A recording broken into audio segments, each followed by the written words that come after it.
53 days. That is how long it took for a family to stop using the word home and start using the phrase final resting place. Read that again. Final resting place. Not brought home safely. Not returned to her family. A final resting place.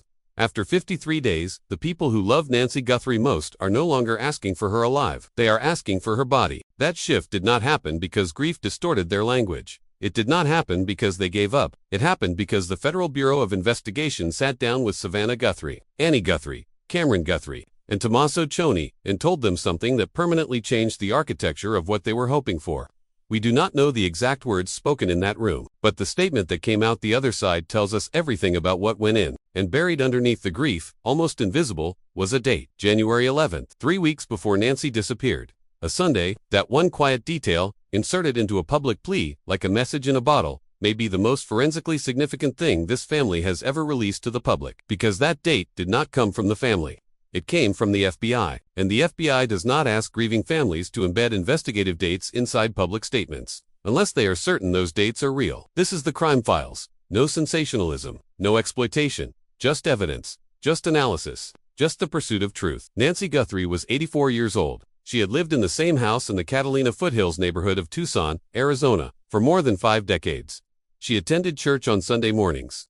She coordinated rides with her daughters through Facebook Messenger. She baked, she kept a garden. She had grandchildren whose photographs she shared with friends in the unhurried way that people share. Photographs when they believe the world is essentially safe. On the evening of February 1st, she left her daughter Annie's home after dinner. She took an Uber back to her property.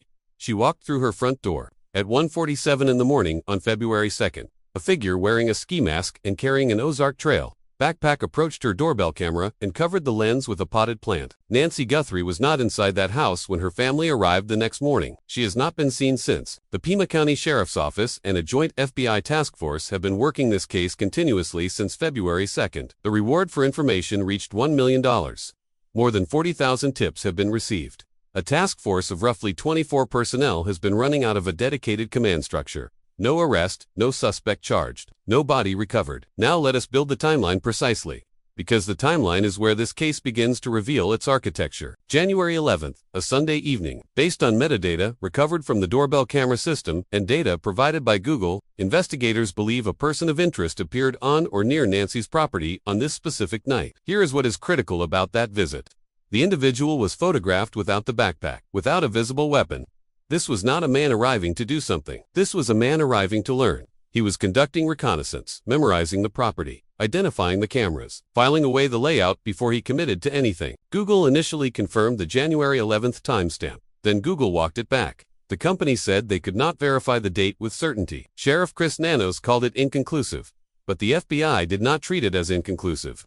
Agents went door to door in the neighborhood asking specifically for footage from the evening of January 11th, and then they told the family to embed that date in a public statement. When a federal agency asks a grieving family to put a specific date into a public plea for information, that agency is not uncertain about that date. They are trying to generate witnesses without revealing what they already know. January 24th, a Saturday, the second date. Investigators have been quietly circling. No official statement has confirmed what happened that night, but sources briefed on the investigation indicate it falls within the active pre-operational surveillance window. Now stop, look at what those dates reveal together. January 11th, a Sunday, January 4th, a Saturday, February 1st, a Sunday. 3 dates, 3 consecutive weekends. Every single one. This man has a job. He has a life that accounts for him Monday through Friday. The only windows available to him for this kind of pre-operational work are Saturday and Sunday nights. That constraint alone eliminates an enormous number of potential suspects. It narrows the field to someone with a fixed weekday schedule, someone whose movements during working hours are structured and predictable,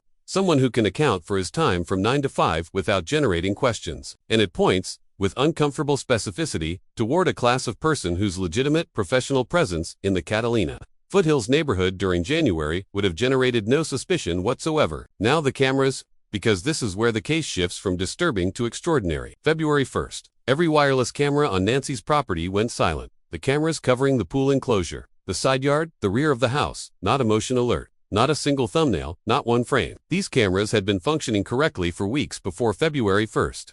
They continued functioning correctly in the days after. On the one night they were needed, they all went dark simultaneously. This is not a power failure. This is not bad timing. This is targeted signal disruption, and the specificity of it tells you something critical about who did this. Multiple neighbors reported internet disruptions on the night of February 1st. One neighbor's ring system went partially offline, but only on the side of his house facing Nancy's property. The cameras on the opposite side of the same house, connected to the same router, the same network, the same power supply, stayed online the entire night. Think about what that means.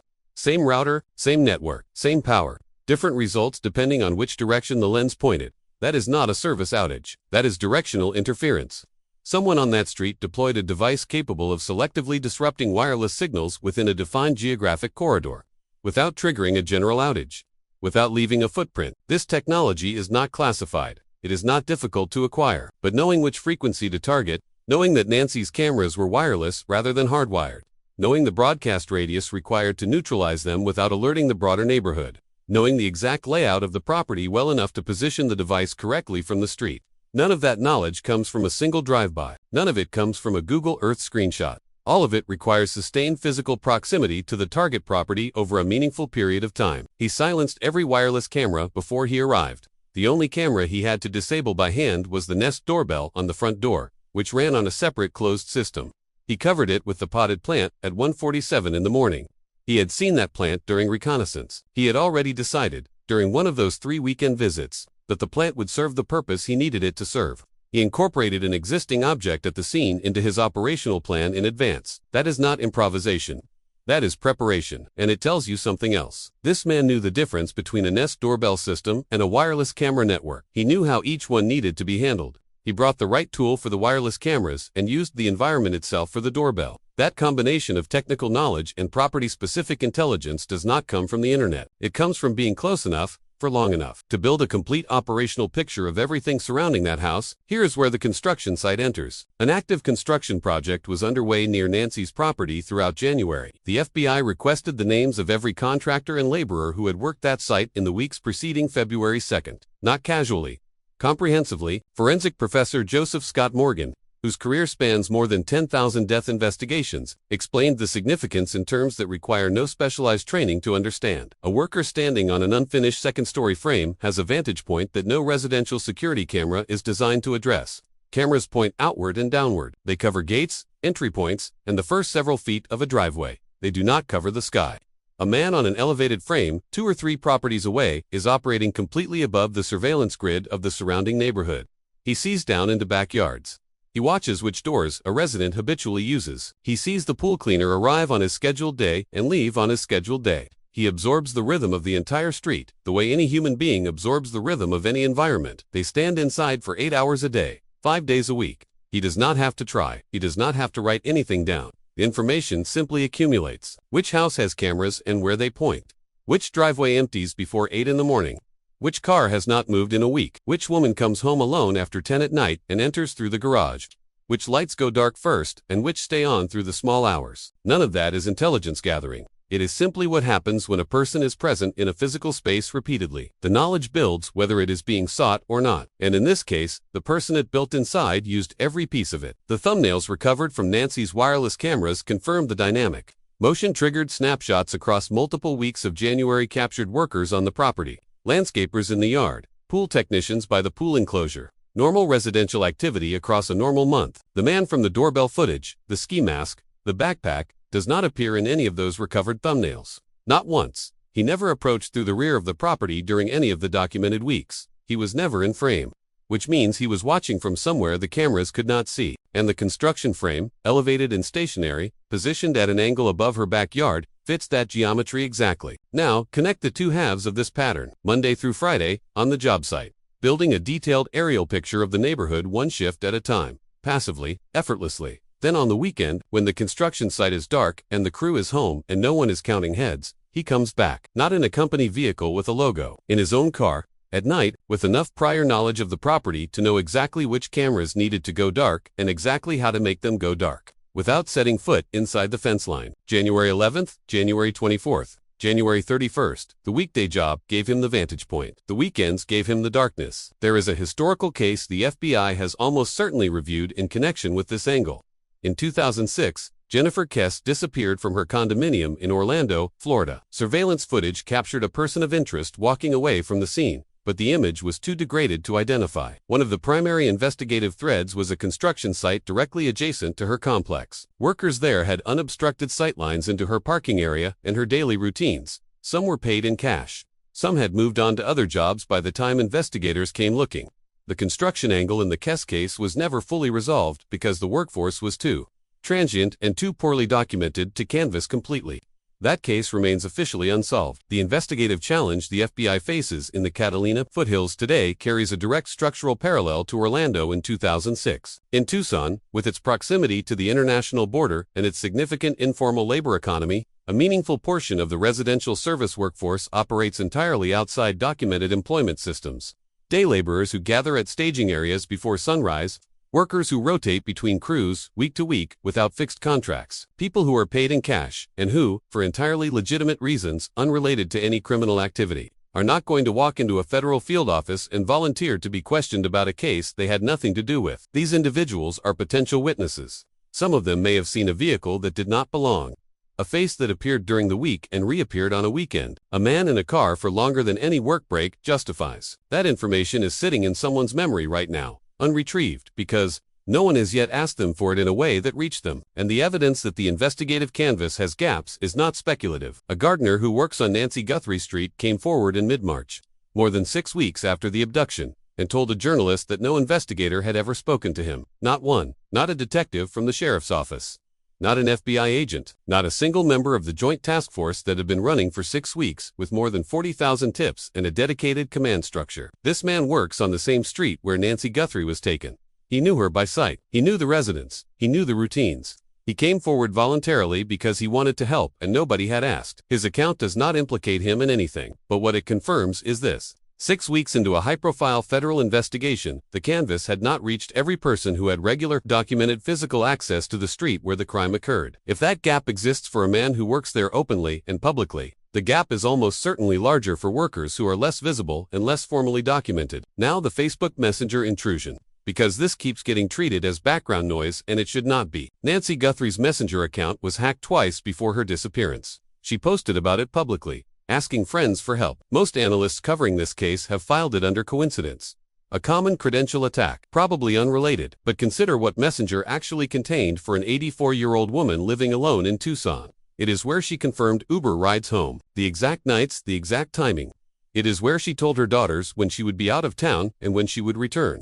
It is where she coordinated church pickups on Sunday mornings. It is where she established, in her own words, the precise pattern of when she would be home alone, when the house would be empty, and when no car other than her own would be in the driveway after 10 at night. That is not background noise, that is a calendar. And if the person who ultimately took Nancy Guthrie had access to that calendar before he began his reconnaissance visits, then the 3 weekends were not exploratory, they were confirmatory. He already knew when she would be home. He came to learn the property. He used both streams of intelligence simultaneously. Digital access to learn her schedule, physical surveillance to learn the layout. The combination of those two capabilities is not the profile of an opportunistic predator. It is the profile of someone who selected a specific target and built a specific operational plan around that target over a sustained period of time. Now the sheriff, and this matters more than the political noise around it. Sheriff Chris Nanos gave a radio interview on KVOA in Tucson that was more revealing than anything he has said on national television. The format was local and conversational.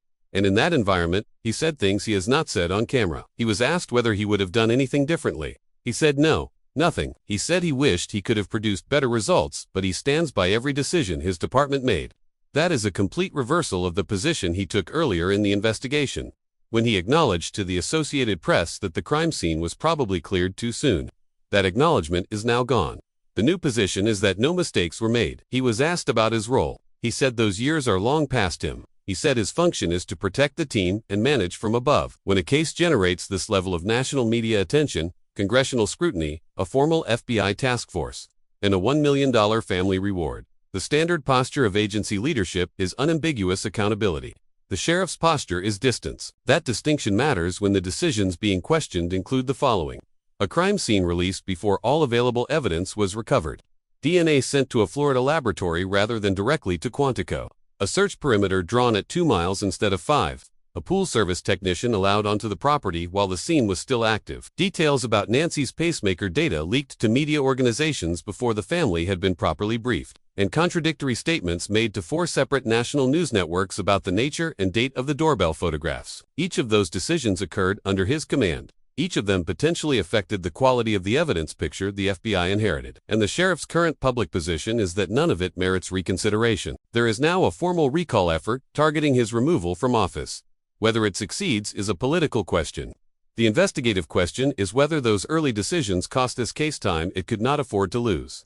In a case where the victim's own physician stated she could not survive more than 24 hours without her medication. In a case where the family is now asking not for her return but for her body, the quality of what was decided in the first 72 hours was not merely procedural. It was existential. Here is where the case stands at day 50. The Joint Task Force is active. Forensic genetic genealogy is underway. The same technique that identified the Golden State Killer after decades and connected Brian Kohberger to the 4 Idaho students within weeks of those murders. Former FBI agent Jennifer Coffendafer said the case is red-hot behind the scenes and generating more investigative leads than most cases ever produce. Former FBI Special Agent Harry Trombitas told reporters the ransom motive is appearing less and less credible. The degree of pre-operational planning, the number of exposure points along the execution route, the technical sophistication of the signal disruption. All of it argues against a financial motivation and toward something targeted and personal. Retired FBI agent Steve Moore offered the most precise assessment of all. The $1 million reward is unclaimed because the only people with direct knowledge of what happened to Nancy Guthrie are people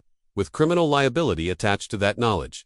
The circle is small. The silence inside it is not accidental, and the evidence is pointing in one direction. The pacemaker that Nancy wore was not a passive device. Modern cardiac pacemakers record data. They log heart rate patterns, rhythm irregularities, activity levels, and physical stress responses. When investigators identified the pacemaker, they moved to obtain the stored data. That data can, in certain circumstances, establish a physiological timeline of what a person experienced in the hours after their disappearance. It can indicate the pattern of cardiac activity. It can indicate when that activity ceased. The fact that this information was leaked to media organizations before the family had been properly informed is one of the specific failures generating tension between the family and the sheriff's office. Once information like that enters the public record, anyone with knowledge of what happened knows what investigators know. They calibrate accordingly. The leak was not merely a violation of courtesy. It was an operational problem. The Uber driver from the night of February 1st has not been publicly surfaced as a witness. That does not mean the account has not been collected. That driver was the last person to see Nancy Guthrie before she walked through her front door. His account of what the vicinity of her property looked like when he dropped her off, whether a vehicle was parked somewhere unusual, whether the street felt different than it should have, may be one of the most consequential witness statements in this entire investigation. Now consider the geography of where this happened and what it tells you. The Catalina foothills is not a neighborhood where residents are the ones outdoors. Properties are large and irregular. Desert vegetation creates natural visual interruption at eye level. There are no sidewalks in most of it.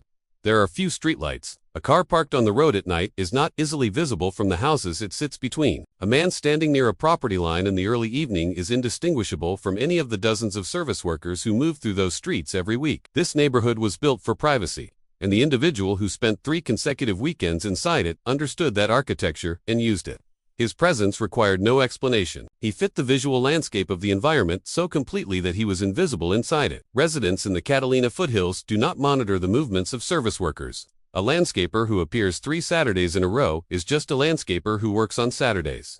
A man sitting in a vehicle is just a man waiting for something. The default interpretive frame for any unfamiliar presence in this neighborhood is benign professional activity. That default interpretive frame is what the perpetrator exploited. And the only way to have known precisely how to exploit it is to have operated inside it with enough regularity to understand how it worked. The statement released by Savannah Guthrie, Annie Guthrie, Cameron Guthrie, and Tommaso Cioni contained a geographic claim that did not receive adequate analysis when it was published. They said that Tucsonans and the greater southern Arizona community hold the key. That language was not generated by grief. It was shaped by the FBI. When a federal agency asks a family to tell the public that the answer is local, the agency is communicating something it cannot yet say through official channels. The suspect is from here. He lives here, or works here, or has operated inside this community long enough that it is legible to him in a way that it is only legible to people who belong to it. He is not a transient. He is not passing through. He is embedded in the same city where Nancy Guthrie spent more than 50 years of her life. The 3 weekends tell you he has a fixed weekday schedule. The construction site tells you he may have had an elevated vantage point over the property for weeks before February 1st. The gardener tells you the investigative canvas has gaps. The camera blackout tells you he brought technology and knowledge specific to that property. The messenger hack tells you he may have had digital access to her calendar before he ever approached her fence line. The morning vehicle on Via Entrada tells you he was still confirming conditions 12 hours before he came back for the last time. And the statement from the family tells you the FBI believes the answer is inside the city limits. Everything points to the same kind of person, a man with a fixed weekday obligation who appears where service workers appear. A man whose presence in an upscale neighborhood during working hours requires no explanation. A man who spent enough consecutive days in the immediate vicinity of Nancy Guthrie's property to build a complete picture of its security layout, without anyone finding that presence noteworthy. A man who then came back on the weekends, when no one was keeping count, in his own car, in the dark, to confirm what he had already learned from above. He is in Tucson right now. He went to work this morning. He said good morning to people who have no idea what he did. He checked his phone for news about a case he understands better than any journalist covering it, and he is counting on two things. He is counting on the evidence being insufficient, and he is counting on the one person who saw something on one of those 3 weekend nights, still not knowing what they saw. Both of those calculations are narrowing. The forensic genetic genealogy process does not stop. If the recovered sample is viable, it will eventually return a family match. That match will become a family tree. That tree will eventually produce a name. The contractor roster from the construction site is being cross-referenced against the weekend sighting dates and every available camera image from the neighborhood on January 11th and January 24th. The signal disruption methodology is being analyzed. Specific devices capable of producing directional wireless interference have a limited acquisition footprint. The Facebook Messenger intrusion contains forensic markers that, if traced far enough, point toward an origin. The Via Entrada footage from the morning of January 31st. If a vehicle has been isolated, leads to a registration. Each of these threads is still attached to something. None of them have gone cold. The distance between this man and a federal indictment is not measured in time. It is measured in one viable piece of forensic material. One witness account that places a specific face at a specific address on one of those 3 weekend nights. One camera image from a street someone has not yet checked. One name on a contractor list that matches a vehicle on a surveillance feed. That connection may already exist in the investigative record. It may be sitting in a database right now, waiting for an analyst to pull the right two threads together and see what they form. If you were in the Catalina foothills during January, if you worked a site, drove a route, maintained a property, or moved through those streets on any Saturday or Sunday evening in the first month of this year, and you saw something that seemed completely ordinary at the time, a vehicle parked where vehicles park, a face in a neighborhood that runs on familiar faces, the detail you remember without knowing you remember it, may be the detail that matters most in this investigation. The anomaly only becomes visible in retrospect. The genius of hiding inside an expected environment is that what is strange looks completely normal until you know what you were looking at. Someone in southern Arizona knows something. They may not know they know it yet. Nancy Guthrie baked in that kitchen. She tended that garden. She walked to church on Sunday mornings and shared photographs of her grandchildren and called her daughters and lived a life that was full and warm and completely her own for more than 80 years. She did not get to choose how it ended, and the man who made that choice for her is still out there.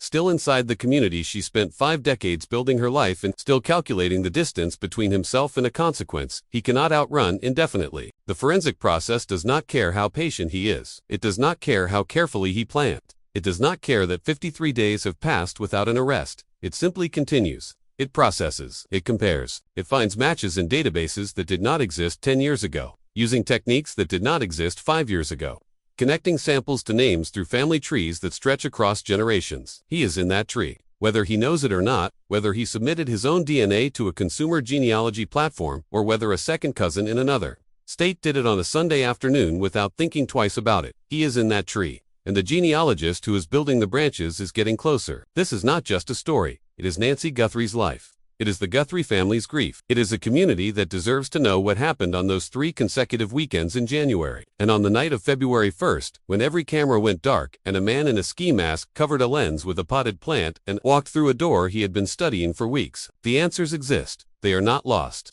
They are waiting to be found by the people willing to keep looking until they are found. And this case will be solved. Not because it is high profile. Not because of the reward. Because the evidence is real. The forensic tools are extraordinary. The investigative momentum is building behind scenes the public cannot see, and because somewhere in Tucson, a person is carrying a memory they have not yet understood the significance of. When they do, this case ends. The search for truth continues. January 11th, he appeared without the backpack. Without equipment, he was observing. He was learning whether the property matched the intelligence he had already gathered.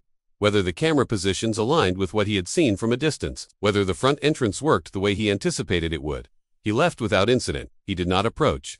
He confirmed, January 24th, he returned, this time with a different purpose. Not observation from a distance, but closer proximity. The geometry of his approach on this visit, if the camera data is as consistent as sources suggest, indicates he was testing sight lines, identifying the precise angle from which a person approaching the front door would be captured by which camera, and for how long. He was not planning yet. He was stress testing his understanding of the property against physical reality, finding the gaps between what he knew and what he needed to know. He left again without incident. February 1st. He returned with the backpack, with the equipment needed to neutralize the wireless cameras, with the knowledge of exactly where the potted plant sat beside the front door, with the device already positioned on or near the street to produce the directional signal disruption before he ever stepped onto the property.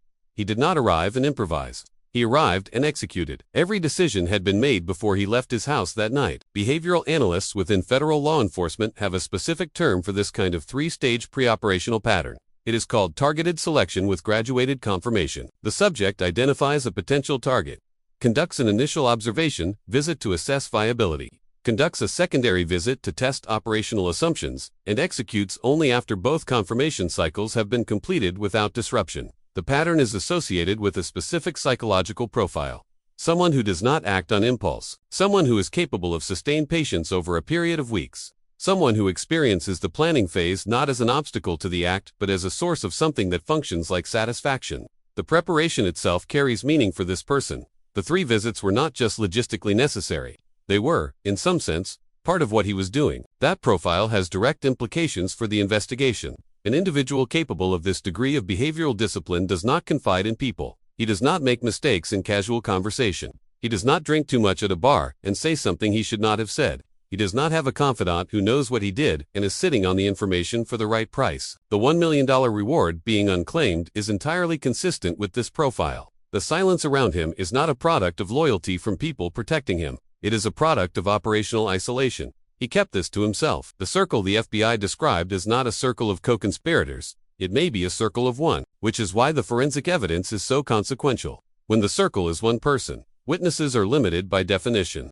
The physical and digital evidence left behind becomes the primary pathway to identification. Every decision he made in the weeks before February 2nd, every camera angle he stood in during reconnaissance, every wireless transaction his disruption device generated, every credential used to access Nancy Guthrie's Messenger account, every time his vehicle appeared on a residential street at a time and location that can now be identified as significant. All of it becomes the record of a person who believed he was invisible and was not entirely correct. Now the pacemaker data in full. Nancy Guthrie's cardiac pacemaker was a Medtronic device, according to reporting from multiple outlets. Modern Medtronic pacemakers in the generation she would likely have received transmit data wirelessly to a bedside monitor that uploads to a remote monitoring service at regular intervals. The stored data in the device itself covers a window of weeks to months depending on the model and the settings configured by her cardiologist. What investigators sought when they identified the pacemaker was a physiological record of what Nancy Guthrie's body experienced in the hours after she was taken. Heart rate elevation consistent with acute fear or physical exertion. Rhythm patterns consistent with specific types of physical stress. The point at which normal cardiac recording ceased in cases where the device has transmitted data to a monitoring service within the relevant window. That transmission record can also contain a geographic component if the receiving device was mobile. If Nancy's monitoring unit was near her person at any point during her disappearance, investigators may have access to a transmission timestamp that helps establish her location after she left her own property. This is speculative because the specifics of her device configuration and monitoring arrangement have not been officially confirmed. But the investigative interest in the pacemaker data is not speculative. It was confirmed. And the fact the details about it were leaked to the press before the family was properly briefed is confirmed as well. The leak matters for reasons beyond the injury it caused the family. When sensitive investigative information enters the public record prematurely, it educates the subject. If the perpetrator of Nancy Guthrie's abduction is monitoring coverage of this investigation, and every behavioral assessment suggests he is, then the public reporting about the pacemaker data told him exactly what investigators were looking at and exactly what the physiological record of this crime might contain. He can use that knowledge to calibrate how he responds to investigative contact, if contact ever comes. The damage done by that leak is not recoverable. There is one more thread that has not received adequate public attention. The Uber driver. On the evening of February 1st, Nancy Guthrie traveled by Uber from her daughter Annie's home in another part of Tucson back to her own property in the Catalina foothills. The driver who made that trip has not been publicly identified as a significant witness, and no reporting has confirmed whether the FBI has collected a formal statement from that individual. But consider what that driver may have observed. The drop-off at Nancy Guthrie's property on the night of February 1st occurred at some point in the hours before 1:47 a.m., when the doorbell camera was covered. The driver pulled into her street. He waited for her to enter the property. He may have waited until she was inside, and in the 30 to 60 seconds of sitting in his vehicle on that residential street during the drop-off, he was looking at the same street, the same parked vehicles, the same environmental conditions that a perpetrator who had a signal disruption device positioned somewhere on that road had already established. If a vehicle was parked in a position it had no organic reason to occupy, the Uber driver may have noticed it without understanding its significance. A car parked slightly differently than cars normally park, a vehicle running with its lights off, a person sitting in a cab on a quiet street at midnight on a Saturday. The driver's account of what Via Entrada in the immediate vicinity of Nancy's property looked like at the precise moment she arrived home may be one of the most consequential pieces of witness evidence in this investigation. It has not been publicly surfaced. That does not mean it has not been collected, but if it has not been collected, the gap in the investigative canvas just became significantly more important. The geography of disposal is a question that investigators are working in parallel with the identification effort. The Catalina foothills sit at the base of the Santa Catalina Mountains, which extend north and east into federally designated wilderness. The terrain within 30 minutes of Nancy's property ranges from dense desert, scrubland, to mountain canyons with limited road access. The Tucson Basin extends south toward the international border through corridors that have historically been used for concealment of people and objects. Law enforcement aerial search operations in the weeks following the disappearance covered significant ground without producing a result. That absence is not evidence that nothing is there. Desert terrain with significant natural concealment, topographic irregularity, and limited pedestrian traffic can preserve a concealment for months or years under the right conditions. The absence of a discovery means either the search perimeter was insufficient, the terrain is more effectively concealing than the search was equipped to penetrate, or both. In the Isabel Celis case that Sheriff Nanos referenced, Isabel's remains were found in a remote desert location years after her disappearance. The terrain between Tucson and the federal wilderness boundary is not easily searched, and a man who conducted 3 weeks of pre-operational reconnaissance on a target property is capable of having identified a secondary location with equal deliberateness. The $1 million reward structure also tells you something analytically useful. The family assembled this reward with speed and scale that reflects both personal resources and community support. $1 million is an extraordinary sum in any kidnapping investigation. The fact that 40,000 plus tips have been generated and the reward has not been claimed in 53 days is not a neutral data point. As retired FBI agent Steve Moore assessed, the only individuals with knowledge sufficient to claim that reward are individuals whose knowledge comes with criminal liability that cannot be offset by any financial incentive. This is not a case where someone on the periphery knows something and is weighing the reward against loyalty. The architecture of the crime suggests no periphery exists. No accomplice, no confidant, no secondary party. The knowledge is inside one person, and that person is not going to claim a reward for information about his own actions. Which returns us to the forensic pathway, the genealogy, the device acquisition trail, the camera footage, the contractor roster, the messenger intrusion record. These are not supplementary investigative avenues. They are the primary pathway, and each one of them is still open. Consider what forensic genetic genealogy has accomplished in comparable cases within the last decade. The Golden State Killer, Joseph James Dangillo, remained unidentified for more than 40 years despite an extensive known DNA profile. The breakthrough came through a consumer genealogy database, a single distant cousin match, and a genealogist who built a family tree outward from that match over several months until a viable suspect emerged. The entire arc from database upload to arrest spanned less than a year once the technique was applied. Brian Koberger was identified in the Idaho student murders within weeks of the crime through the same process because his father had submitted DNA to a consumer platform years earlier without any connection to the events of November 2022. The technique works because it does not require the subject to have personally submitted their DNA anywhere. It requires only that someone in their biological family tree, anywhere in the world, submitted theirs to any platform that participates in law enforcement genealogy searches. The perpetrator of Nancy Guthrie's abduction may believe he has never given his DNA to anyone. He may be correct. It does not matter. If a parent, a sibling, a first cousin, a second cousin, twice removed, submitted a saliva sample to Ancestry DNA or 23andMe, or Family Tree DNA, at any point in the last 15 years while doing a heritage search or a health screening. That submission created a biological beacon in a database that law enforcement genealogists can now navigate. The sample recovered from Nancy Guthrie's property is the key. If it is viable, the match will come. The only question is whether the sample quality is sufficient to produce a full genetic profile at the resolution required for genealogy matching. That question has not been officially answered, but the investigative energy around the forensic genetic genealogy pathway, the resources allocated to it, the deliberateness with which the FBI has moved on every other parallel thread, suggests that the sample is being treated as viable. The evidence supports parts of every theory currently circulating about this case. The construction worker theory has forensic backing in the camera gap, the ambient knowledge structure, and the visual geometry of the neighborhood. It also has a gap. No specific individual from the construction site has been publicly identified as a suspect. The digital access theory has backing in the messenger hack and the scheduling intelligence it would have provided. It also has a gap. The intrusion has not been forensically connected to the abduction. The ransom theory has been functionally abandoned by the professionals closest to the investigation. The domestic or personal motive theory remains in play, but has not been publicly supported by any named investigative source. What the evidence does not support is the idea that this was random. Everything about the 3 weekends, the camera knowledge, the signal disruption, the morning surveillance on January 31st, the potted plant, points to someone who selected Nancy Guthrie deliberately and planned what he did to her with patience and discipline. Over a period of weeks, the critical gap in every public theory is the same gap.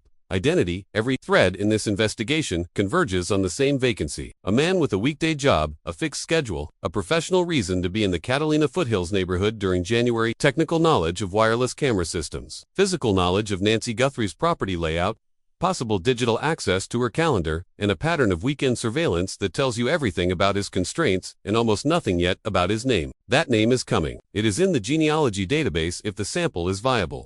It is on the contractor roster if the cross-reference against weekend sighting dates produces a match. It is in the messenger intrusion record if the forensic trail has been followed far enough. It is in the memory of a worker who moved through those streets in January and saw something that did not register as significant until now. Somewhere in Tucson, a man woke up this morning inside a life that looks completely ordinary from the outside. He has a routine. He has people around him who know him as somewhat unremarkable. He knows how many days have passed since February 2nd. He is tracking the coverage. He is monitoring the gaps, and he is counting on the possibility that the one piece of evidence that closes the distance between himself and a federal indictment has not yet been found. He may be counting on that for a shorter time than he thinks. Nancy Guthrie was 84 years old. She spent more than 50 years in one house, in one neighborhood, in one city that she helped build, with her presence and her faith and her family. She baked in that kitchen. She walked in that garden. She took Ubers home on Saturday nights because she did not want to burden her daughters. She shared photographs of her grandchildren with the unlimited generosity of someone who believes the best about the world and the people in it. That is the life that was interrupted on February 2nd. That is the loss the Guthrie family is carrying. That is the reason this investigation matters beyond the headlines and the cable coverage and the reward amounts and the press conferences. Nancy Guthrie was a real person. Her family is living inside a grief that most of us will never be asked to carry. And somewhere in southern Arizona, the answer to what happened to her is waiting in a database, on a camera feed, in a contractor record, in the memory of a person standing in a street in January who did not know what they were looking at. It is waiting to be found by someone willing to keep looking until it is. 53 days. The circle is tighter than he knows. The search for truth has not stopped. It will not stop. This is the case that still has answers. And this is the channel that will be here when they are found. Modern federal kidnapping investigations operate on a timeline and an evidentiary standard that is fundamentally different from what the public timeline suggests. When former FBI agent Jennifer Coffendafer says the case is active behind the scenes with more leads than most investigations generate, she is not offering comfort. She is describing an operational reality. Federal prosecution of a kidnapping case requires a level of evidentiary documentation that is categorically different from the threshold required to make an arrest. An arrest can be made on probable cause. A conviction requires proof beyond a reasonable doubt across every element of the offense, a standard that must withstand a skilled defense attorney's adversarial challenge across every piece of evidence, every chain of custody, every forensic methodology, and every witness account. The FBI is not building a case for an arrest. It is building a case for a conviction. Those are two different constructions. The conviction case takes longer. It is also the only case that matters in the end. A premature arrest on insufficient evidence produces an acquittal. An acquittal produces double jeopardy protection. Double jeopardy protection means the man who took Nancy Guthrie could walk free permanently even if better evidence emerged afterward. The FBI knows this. It shapes every decision about timing. This is why the 40,000 tips and the $1 million reward and the 6-week investigative canvas and the joint task force are all operating simultaneously toward a single destination that has not yet been announced. The announcement, when it comes, will be accompanied by an indictment, an arrest, and a case built to the standard required not just to charge someone but to convict them. The delay is not a failure. The delay is the architecture of federal prosecution, and the individuals inside that investigation, who are described as working with urgency and intensity, are working with urgency and intensity precisely because they understand that the case they are building needs to hold up not just in a press conference but in a federal courtroom in front of a jury. The behavioral profile that emerges from the totality of what is publicly known about this case is specific enough to be useful even without a name attached to it yet. This individual is between approximately 35 and 60 years of age.